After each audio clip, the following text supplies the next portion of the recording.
Welcome. Thanks for joining us. Welcome to the Jeff and Heidi Show. Jeff Heggie and Heidi Anderson is with me. And then we've got our guest today, Cameron Needham, and we'd like to welcome her. Both Heidi and I have known Cameron, at least virtually, for a while, and we're excited to have her on. She's got some great things that we're going to talk about. And welcome, Cameron. Thank you. Thank you for having me, both of you. Absolutely. I'm excited to be here. Great.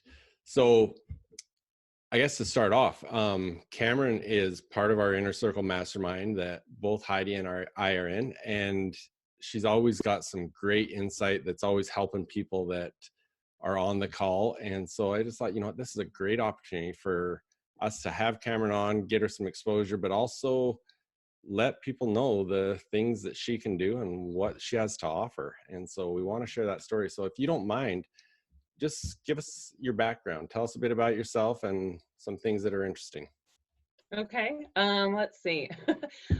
My background, I have over 25 years of experience in marketing, design, operations, and IT. I've done everything from design a logo, design a website, to software testing, and even programming. So I kind of have, I don't do programming much anymore. I used to. I taught myself how to program way back in the day. But thanks to the way marketing and technology have combined, I found my love and my niche. So that's kind of where it started. And then I just kept going from there. Anytime I had like an IT role, I still needed some sort of creative outlet. So I started like designing the corporate marketing materials or logos or just something to help and kind of relieve some stress or the employer at the time to not have to look for somebody else, because I could do it all. Excellent. Go ahead, Heidi. No, I was just saying, I went through your LinkedIn profile, which I always love to do, and because it's fun to see. Like, one of your background things that kind of stood out to me was that you did some work for the Cardinals. Yes. What was that like? No, I enjoyed working for the Arizona Cardinals. It was really fun. Who wouldn't love to say that they worked for an NFL team? We actually moved further away from the headquarters, and so the commute just became too much. I ended up actually having some lower back and sciatica issues because of the commute. And so it was kind of like, you know what, maybe better time than never to just start my own business. So That's what I did. So on that, with the entrepreneurial side, what has been, in your industry, what has been your biggest challenge in being your own boss, starting your own business?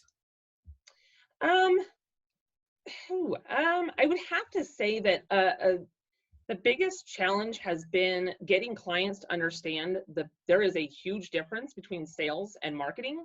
And they come to us for marketing, but then they throw in like, hey, we need somebody to do the cold calls or to follow up. It's like, no, we're marketing. You still have to have, like, if you're a one-person shop, you still have to be following up with those leads that we brought into you. We do monitor social media and stuff like that, but we can only go so far. We can't sell your business to everybody. That's still, you still need to focus on that as well. But that's, I would say, the biggest challenge is really just getting clients to understand there is a huge difference between sales and marketing. And, marketing, yes, you have to have marketing to get the people, but that follow-up is really important from the people who know their business intimately. Right, absolutely. Is all of your marketing digital, like Google AdWords, that kind of stuff, or do you do other? We do traditional, yeah. We do traditional and digital. Yep, anything you need. If you want to, send out direct mail, we can do it. Not just the design, but we offer printing services as well. Promotional products. Pretty much anything you need A to Z marketing or design, we can do.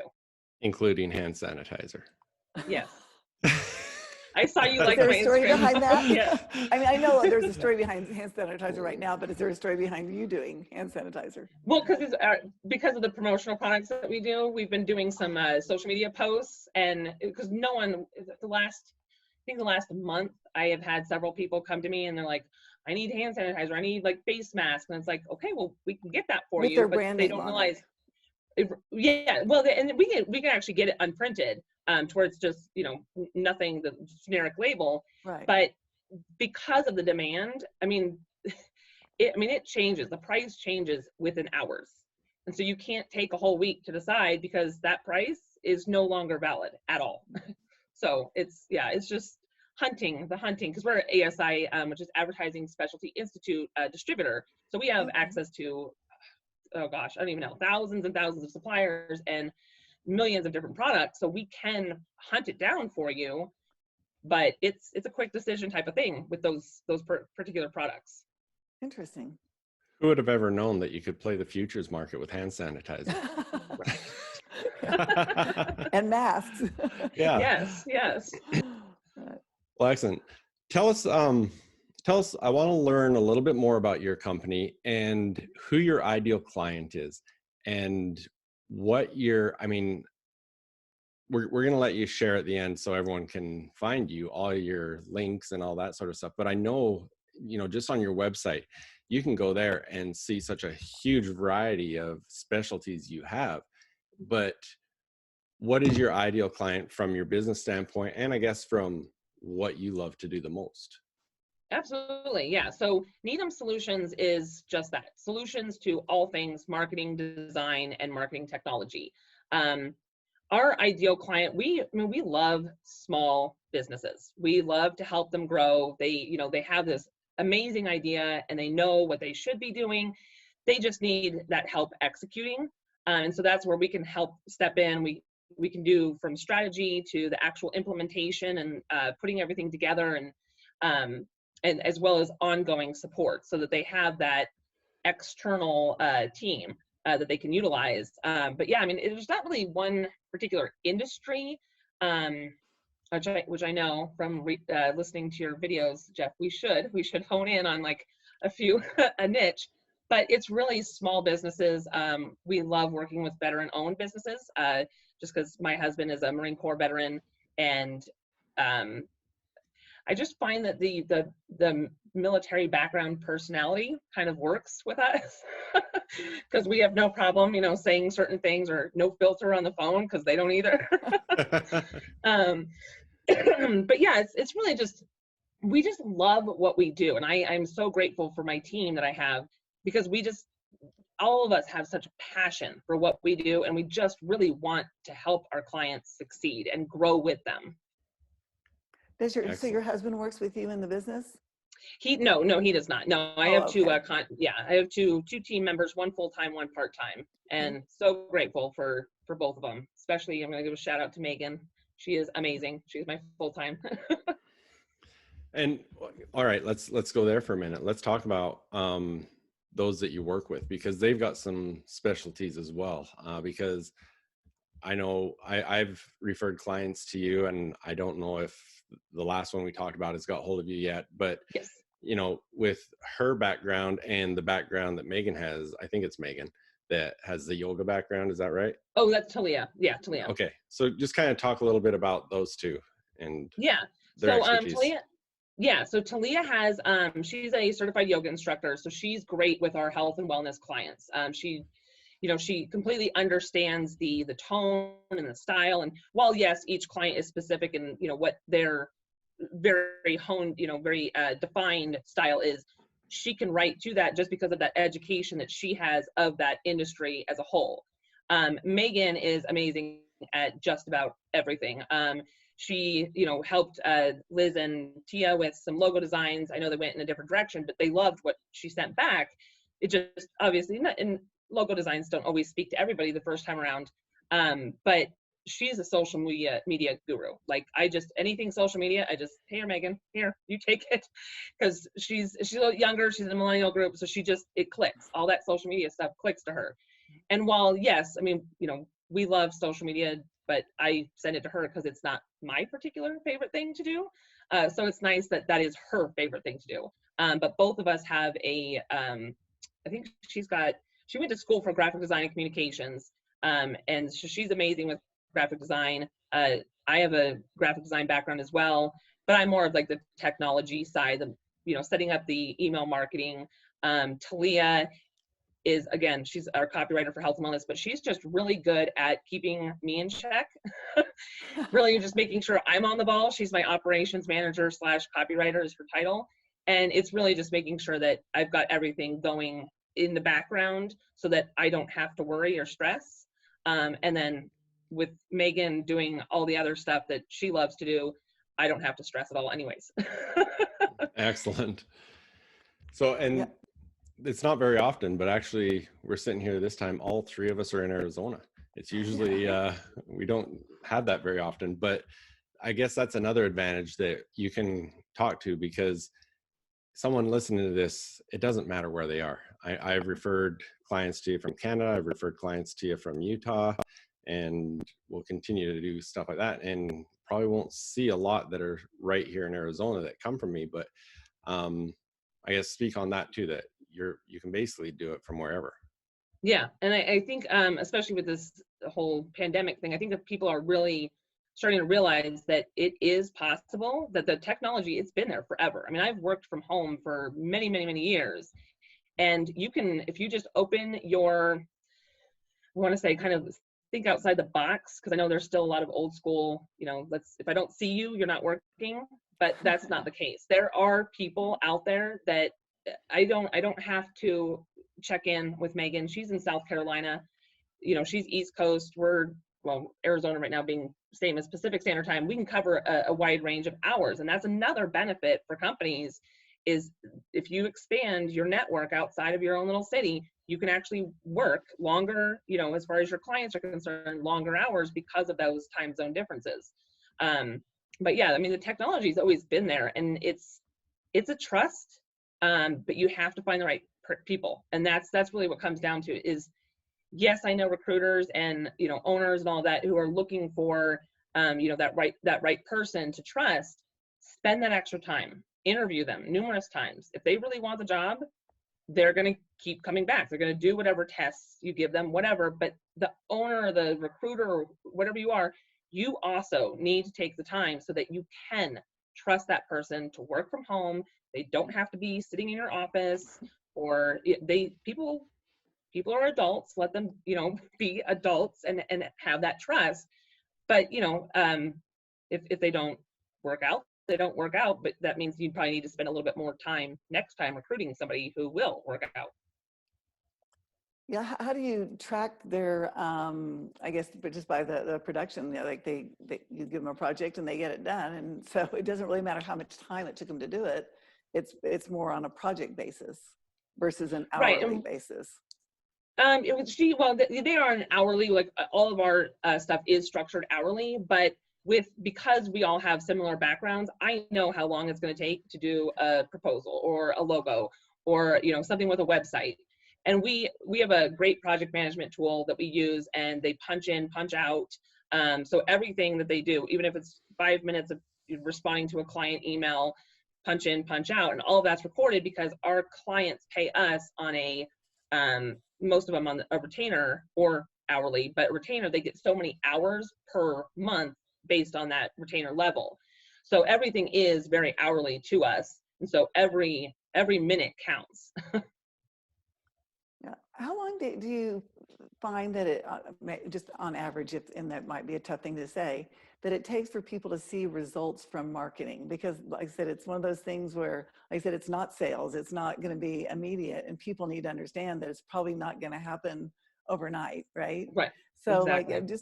Is there like an average, like a month or a couple of months? How long should people expect it to take? It's, it really, it depends on what their timeline or expectations are, like how many Google ads or Facebook ads. But at the same time, as far as overall results, even with a high ad spend, I always tell clients minimum 90 days. Okay. Minimum 90 days before you can really decide what is and is not working. I mean, for the most part, yeah, if all your email is going to spam and you just send out, 2,000, okay, it's definitely time to readjust. That's a pretty obvious one. Something's not right there. But as far as the overall analytics and web traffic and social media engagement, minimum 90 days. So you can tell from your system how many emails actually reached their intended recipients versus went to spam. Can you tell that? Yeah, I mean, it will tell us to an extent. Like we use one system, it will. Other clients, they may already have an email marketing system and they don't have that. So it's really just a matter of watching for those replies, seeing how many people open or deleted it. Right. It obviously, if they instantly deleted it, it most likely ended up in their main inbox, so that we can see.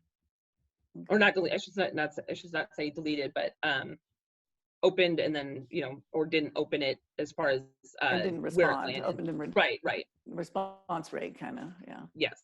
Okay. Yeah. On that topic, I'll give a bit of a shameless plug here.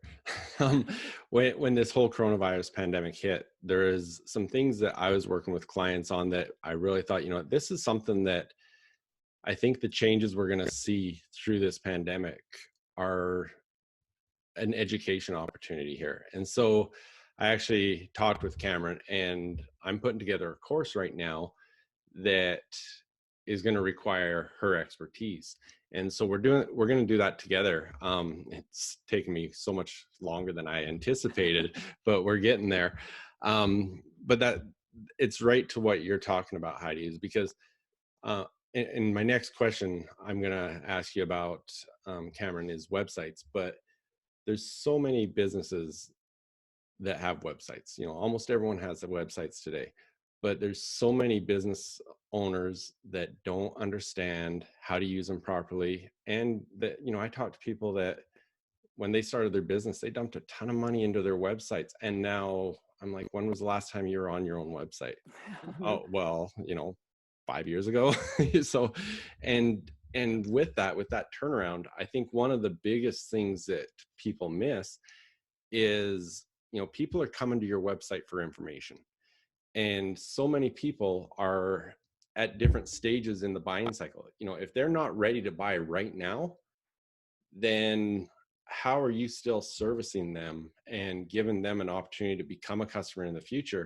Because if they're a now buyer, they're on your website and you can market and sell and close them right there, great. But that's usually 1 to 5% of customers.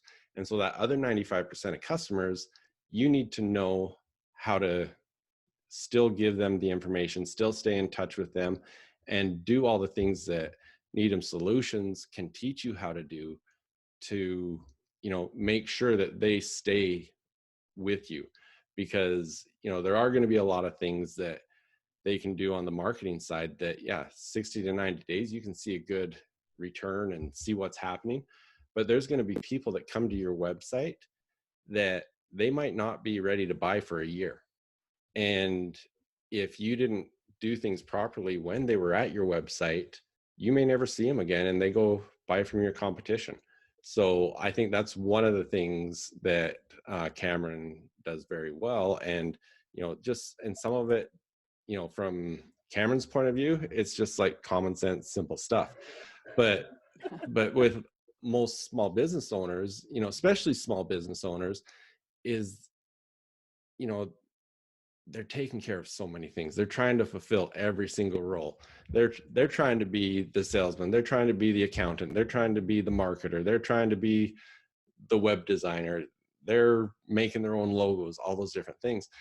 And that's where the thought of this course that I'm putting together was that, there's going to be people that will go through this course and we can teach them things and they will go do it on their own.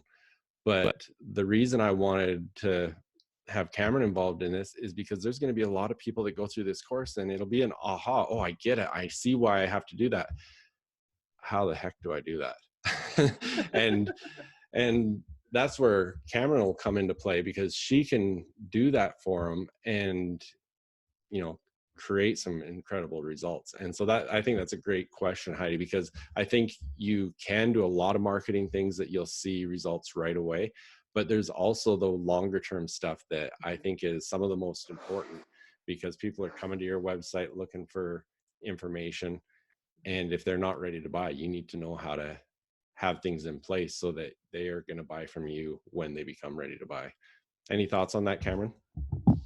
Yeah, I mean, they say, what is it, seven times you have to touch somebody before they actually go through the purchase or, the citing, that conversion.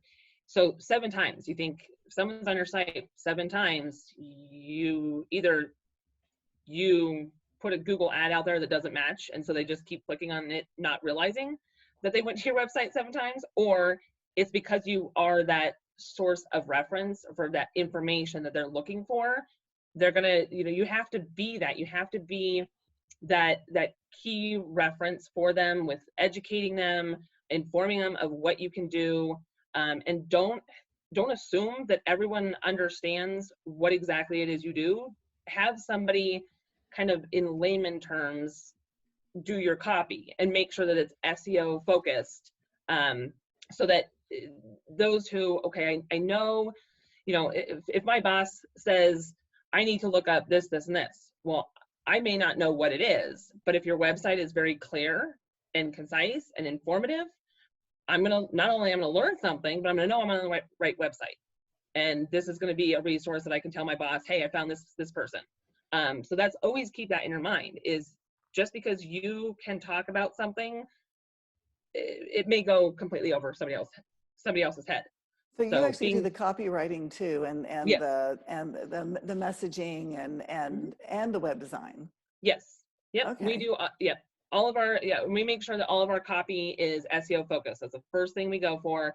We do all the research to make sure that we've got you the right keywords, the right key phrases, and then that's normally Megan and Talia while I'm building out the website. So we kind of do everything in parallel to where they can send the copy, get approval, and then like the website's already rolling, so I just pretty much bring it into the site and then put all the stuff in the background, like the meta tags and descriptions and all that. So just kind of you flows. make it sound so easy. Like, I would have no idea.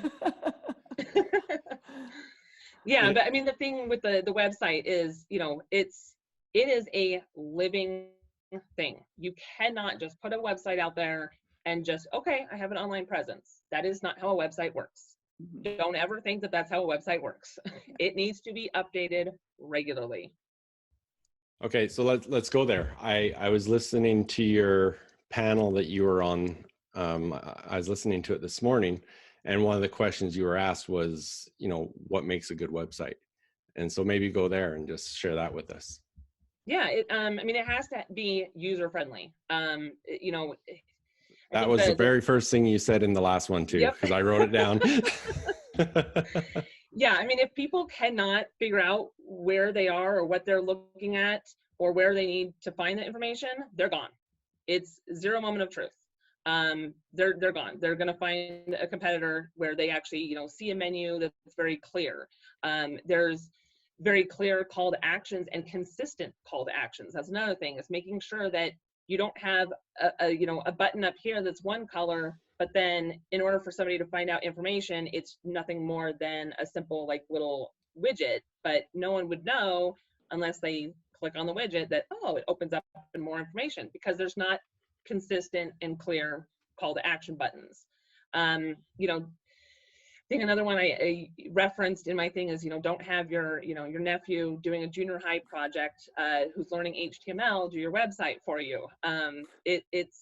It needs to be very visually appealing and clear at what the person is looking at. The rule is, the above the fold is, who are you, what do you do, and how do I get a hold of you? Those are the three things always keep in mind for that above the fold, which if people don't understand what above the fold is before the person starts scrolling, you should be able to answer those three things right off the bat.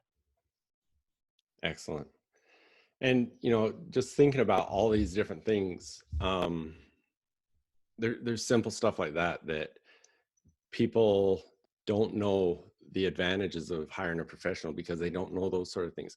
They don't know, when you're talking about copywriting, they don't know that it's got to be SEO focused. It's not just writing something random, and writing headlines for emails that are going to get open. They don't know how much time goes into that. Mm-hmm. And so I think that's one of the biggest advantages that I want to just point out here, is what the advantages are of hiring a professional.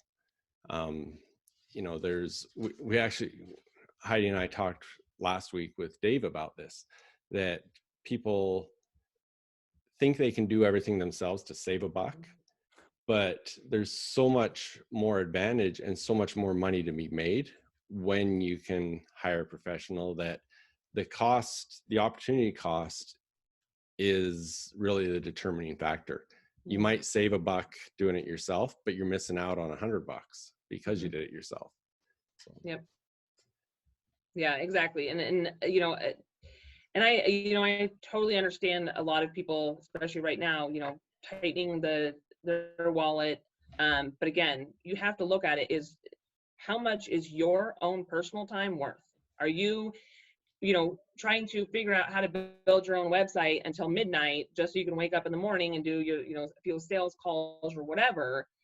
How much, if you break down how many hours you're working on those web design, what are you paying yourself? Because you're now, you're spending all of that time. I mean, time is money. And that's the thing that people understand. Well, no, I can, you know, I can do it myself. I'll just figure it out over the weekend.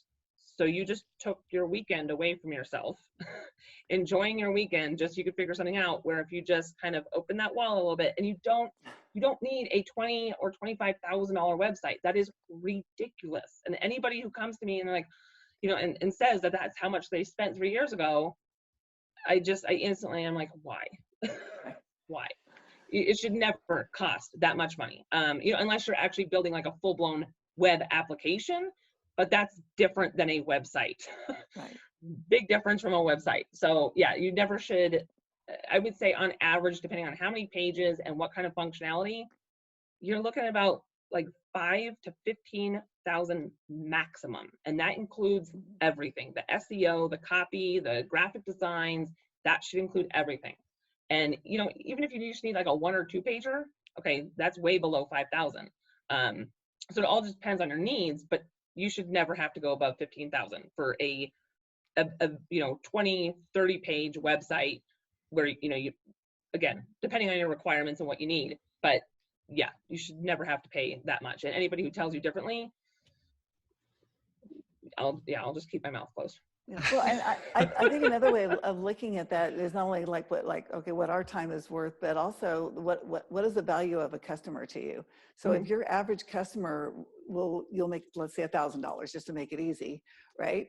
And you go, okay, my existing website, I see 100 people went there, but they didn't buy, they didn't call, they didn't whatever. That's $100,000. Yep. Right. Exactly. Whereas if it was done properly and you spent maybe 15,000, as long as you get at least 15 customers from it, then you've covered that, right? And then everything after that is yep. bonus or exactly. Yeah, exactly. No, that's exactly, that's how people should look at it, is, you know, exactly how you said it. Absolutely. Now, I know one of the things you help your clients with is their social media. So do you want to just talk a little bit about that, on the importance of social media as a marketing tool, as a networking tool? I mean, I look at the three of us, we all met through social media. So yeah, just talk a little bit on social media. Yeah, I mean, social media is big, as we all know. If somebody has either a LinkedIn or a Facebook or Instagram or Pinterest, they're on at least one of them. And a lot of times, especially with everybody being quarantined, they're on it a lot. So definitely put a strategy together of how many times you're going to be posting, on which ones. The biggest thing is finding your target audience. Where are they? If they're mostly on Instagram, don't spend a lot of time on LinkedIn. It all depends. Are you B2C? Are you B2B? And then what is your actual demographics of your audience? You know, male, female, the age group, all of that stuff needs to be researched and taken into account so that you're not wasting time and money on the wrong platform where your audience is never going to see it. You know, with another thing we have is a LinkedIn messaging tool. So, you know, we put together some short, sweet copy to get connected. So if you are B2B, you know, you just send those out, your connection and your network grows. You start posting LinkedIn, posting on LinkedIn regularly. Well, more and more of those people that you connected with through the tool are now sharing your stuff. It's a spider web. And that's how people should think of social media, is it's a spider web. The more you post, but again, it has to be relevant content. Don't just post to post. And you also have to be watching. You also have to be watching for that engagement. Are people commenting? Make sure you're commenting back. Because if you ignore them, guess what? They're going to ignore you too later on. So those are all things, monitor the messaging, monitor the comments, the shares. Just keep the analytics. Like, we have a really cool tool that we use for our clients, and it shows them real-time reports whenever they want to go into the background and see, their content calendar that we've built out for them, as well as how different platforms versus different types of actual posts. Because we do like educational posts for clients, we do just fun ones, but there's ones that you can really see which ones people are engaging more with. So you might want to throw in an extra one if you're noticing that certain types are getting more engagement than others. Throw in an extra one that week, and just kind of keep building it. It's a spider web. It keeps. Is there a frequency that you recommend? Should you do one a day on each platform? Should you do 3 every other day? I mean, is there is there a recipe for that? Everybody's different. Again, it also depends on the platform. We always start a lot of clients off with like 5 to 6 a week on each of their platforms. And then we just kind of monitor it from there and see, what is and is not working. And it's a constant improvement process. So we, at the end of 30 or 60 days, we realize, okay, we don't need to be doing as many Instagram posts because there's not a lot of engagement. So let's do 3 extra Facebook, because we are getting more engagement there. So it's just monitoring it constantly and rerouting things. So do you do the posting for your clients? Mm-hmm. Yep. Okay. Through our tool, we do all the unique graphics for them. We brand it. We do the copy, the hashtag research, and put in the hashtag, and they can go into this tool and see their whole month of, in fact, we're finishing up a month of May for a few clients, and they can go in, they review it. They can even edit it from there, or they can just, if they're afraid to touch the tool, they can just contact us and be like, hey, on, May 10th, I don't necessarily like that image, let's do another one. So everything's through the tool, and it just schedules it out, and then they're good to go. Excellent. All right. We're going to have to wrap this up soon, but I do have actually just a question based on what you just said. There's such an importance to marketing with hashtags. And Yes. and there's a lot of different philosophies around it too, because let's say you're on Instagram and let's say entrepreneurship is your hashtag. Well, you're competing with probably 20 million other photos with hashtags. So what is your strategy with hashtags, and do you niche that down at all? Do you stay broad, or do you do both, or what's your philosophy? We do both. And again, this is like a Megan, this is her love is the social media and hashtags. In fact, she actually put a post out, I think it was not last Friday, but the Friday before, about a fun fact Friday of how many hashtags you should be using. Instagram, you can do about, I don't remember off the top of my head, but like 10, but everybody else do only like 2 or 3. You can't there's certain platforms you don't want to overload them because they actually watch for that and ding you. But, and again, this is me trying to remember what the numbers from 2 weeks ago. So apologies if I have it wrong, Megan, sorry.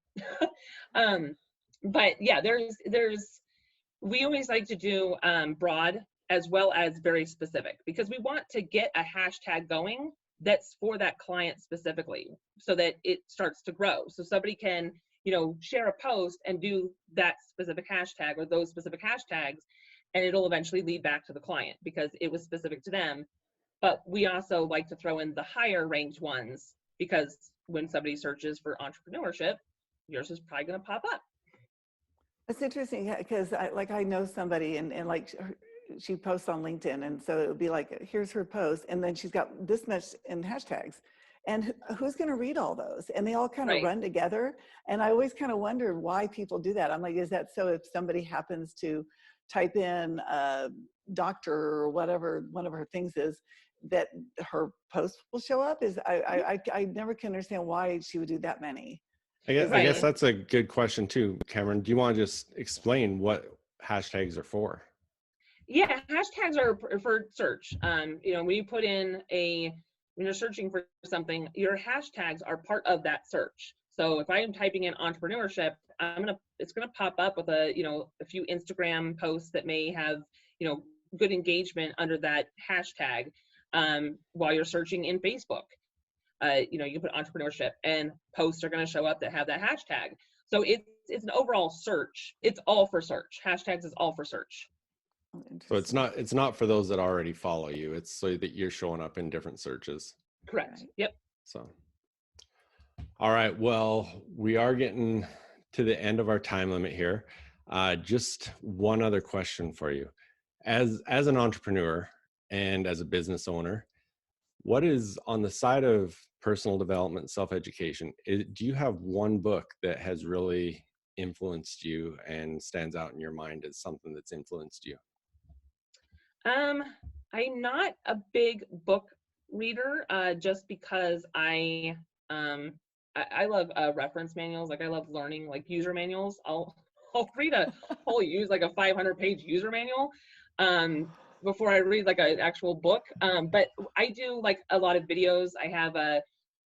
We have a business subscription to Smart Insights that have videos as well as just quick wins is what it's called. And me and my team are always staying up to date with the latest trends and techniques. You have to. It's so important, and it doesn't matter if I want to learn this month this, and she wants to learn that. Their system has everything, and there's so many other like videos and all of that stuff out there for free. Udemy has a whole bunch of different videos too, and I apologize if I'm saying that incorrectly. That's how I say Udemy. it. Yeah. Udemy, I don't know. I've heard I don't it think so they many. knows for sure. Yeah. But yeah, I mean, it's just it's as long as my team is learning something, I'm good. Like as long as it's about marketing or design or a new tool, that's great. That's what I want for them, and they have it in their calendars. Like it is mandatory for them to learn something new. Same with me, as we go, like at least every other week, set aside a few hours to read or learn something new so that we can bring in those new techniques and what we've learned to our clients. That's awesome. Great. I think that's important to have someone that leads a team recognize the importance of continuing your education and staying up on that. I just find it funny that we've got Heidi that dreams about spreadsheets. You read user manuals. we're a bunch of nerds. Right? So, proud nerd. Yes, definitely. I'm definitely a proud nerd. But Cameron, thank you for spending the time with us. Thank you for coming on. I want you to take a minute to let people know where they can find you, your website, your social media, everything.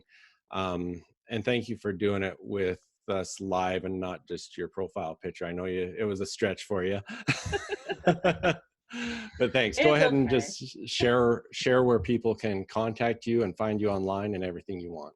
Yeah, absolutely. So our website, our main website that has all of the different marketing and design services is, I know it's weird, there's no .com. It's literally just Needham.Solutions, NEEDHAM .solutions, no .com. It's above its, it's ahead of its time. And then we also have our promotional products website in case you just want to go out and take a look at everything that we can offer.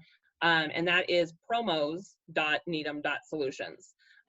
So those are the two main websites. You can always contact the team. Our general email inbox is info@needham.solutions, no .com.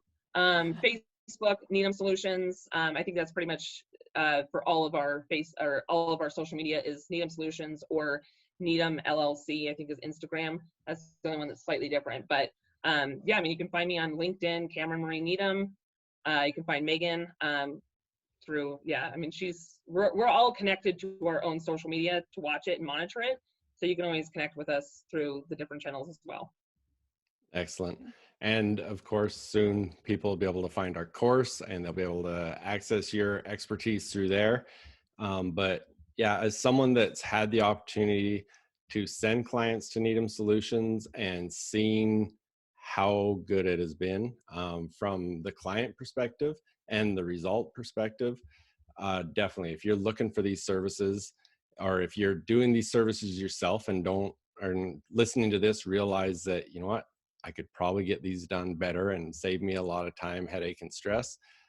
Definitely contact them. They're very professional. They do extremely great work. So thank you for being with us. Thank you very much. Thanks, Yes. Cameron. Thank you. All right. Bye-bye. Hey, thanks for being with us. I'm glad that you were here, and I hope you really enjoyed that episode. If you're watching this on YouTube, the next few slides are going to show you how to stay in touch with Heidi and myself and our guests, so keep an eye out for that. But I want to take a moment just to tell you a little bit more about Heidi and myself. We're both entrepreneurs. We've both founded our own companies. For myself, I'm also a business development coach. You can find out more about me and what I do at jeffheggie.com. On Instagram and Facebook, you can find me at Jeff Heggie Coaching. And then for Heidi, she's the founder of ECI Business Financial Strategies. You can find out more about her at ecibfs.com or eciSecurePay.com. You can also contact her at handerson at ecibfs.com. Thanks for being with us. We love your support, appreciate it, and hope you'll share this episode with others. Take care, and we'll see you again soon.